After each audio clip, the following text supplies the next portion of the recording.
Hi folks, welcome back to Strange Wonders.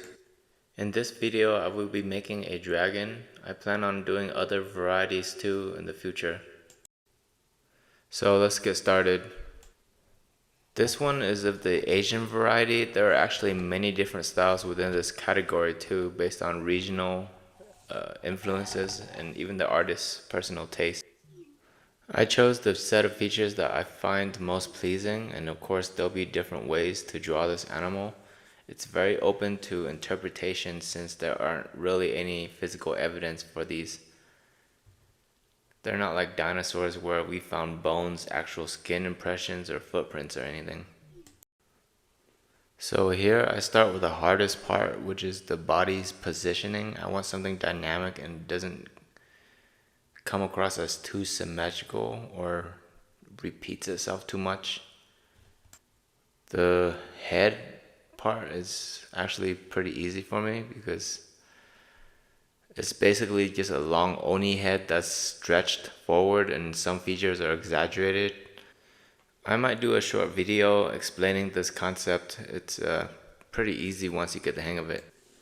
I was looking at pictures of snakes and boas for inspiration on how to make the body loop around and position itself.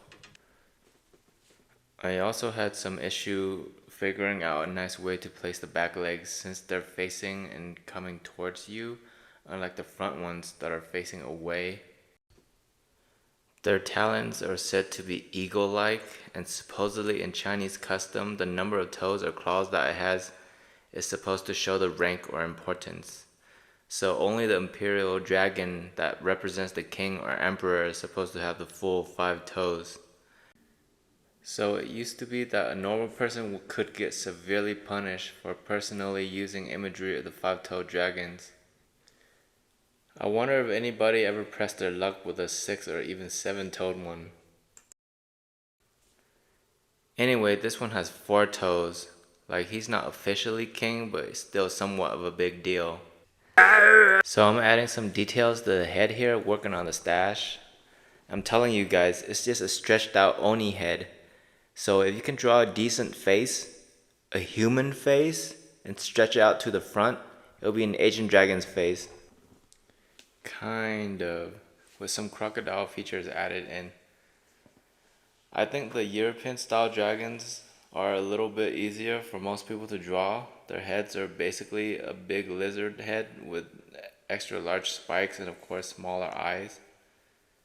Since these tend to get proportionally smaller as the animal grows, whether through adulthood or natural evolution. I'm not saying dragons evolved naturally here, but if we wanted to portray one in a realistic, mostly realistic manner, we have to base it on some of the observable critters that we have. You know, critters that are living around us today. In the southeast regions of Asia, where Hindu and Buddhism influence was strong, they may be sometimes combined with the Naga, another group of divine or semi-divine beings that were also linked with sources of water. The only real unifying trait among them is that they are powerful beings with snake-like bodies and usually have 4 small legs.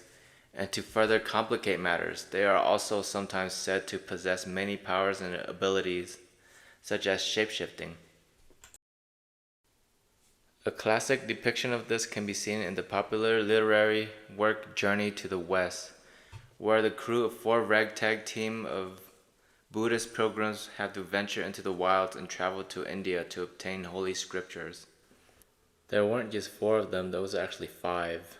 The horse that the monk was riding on was actually a dragon prince. He was the son of the Dragon King of the West Sea, who had been sentenced to death for destroying his father's great pearl, a treasure bestowed by the Jade Emperor himself. Guan Yin appealed for his life and bade him to wait around for a second chance to redeem himself. So while waiting around one day, he attacked and ate the traveling monk's horse, whom it turned out was the one he was supposed to assist for his probationary duty.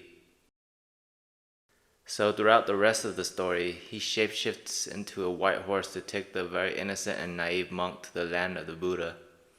which wasn't easy. In certain emergencies, he does abandon his horse form to assist, mostly when his powerful monkey brother was in a bind or when Pigsy was being useless, which is most of the time. And this isn't the only famous example of their form-changing ability. According to the creation myths, the first Vietnamese people were born of a dragon king named Lac Lam Quang, who married a fairy or celestial being named Auga. Assuming he shifted to get busy with her, she later bore 100 eggs, which hatched into 100 baby boys. The couple would later separate due to the husband's longing for the sea and the lady's love for her fairy realm up in the mountains. So they each took 50 of their offspring and parted ways. The eldest son, who followed his mother, later rose to power as the first human king of the Vietnamese people. Even before that, the earliest depictions of the dragon were found thousands of years before the present era. They were worshipped by many of the coastal and agricultural societies where water played an important role in day-to-day life. Many hypotheses have been given as to their origins, from imaginative recombinations of the local fauna like the crocodile and snakes that inhabit the nearby wetlands to dinosaur remains that were found in rocky outcrops in the hills. In fact, the Chinese term for dinosaurs is Kong Long, which means frightening dragon. A more fanciful source might be from those who have witnessed anomalous cloud formations or even strange events in the sky, like orbs or flying crabs or the cryptid-like atmospheric beasts. So at the end of the tale is, the way I do it sometimes varies. Sometimes it's kind of small like this, and sometimes it's much thicker. A lot of the other dragons that I've seen online, the ends of the tail is much more robust and like almost paddle-like. I might go to that style in a future video. It's been said that their scales are like that of a carp or a snake. This is the gridding method that I've not tried before. This is my first time trying this method of planning out the scales. It's very precise. It's just a little bit more tedious and tends to not work as well if you're doing like very small scales. I learned this from another YouTube channel. I think her channel is called Melina van der Werf. Shouts. Now I must apologize for the jumpy way my hand moves. To keep the video length reasonable, I had to speed the time lapse up to 6,000%.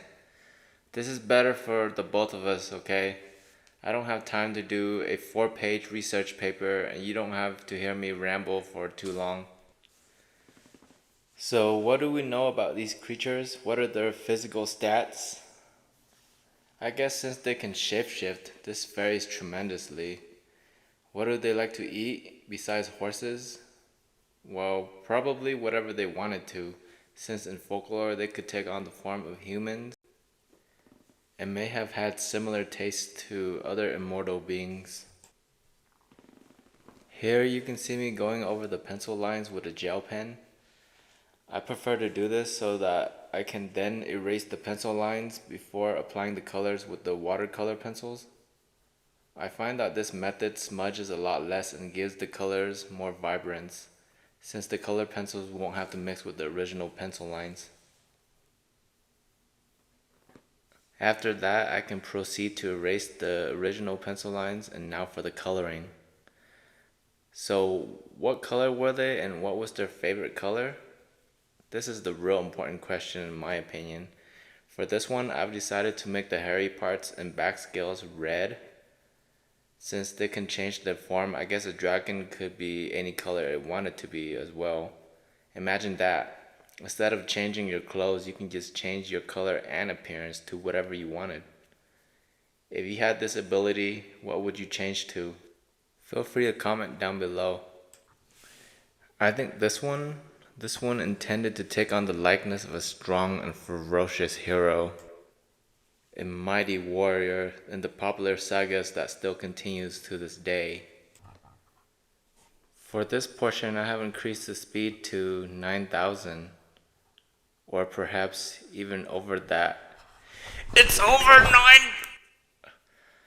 9! I can't do it. Gotta walk away with my dignity. So anyway, even though it does bear resemblance to Groundkeeper Willie, he wasn't my inspiration at first. It was actually this guy. So this is what I ended up with. It's not perfect and I already want to change some things. But that kind of obsession can lead to not uploading any video, so what do you guys think of Wee Rex's attempt at cosplay? Got any suggestions for future projects? Feel free to comment down below. And of course, I'll see you next time.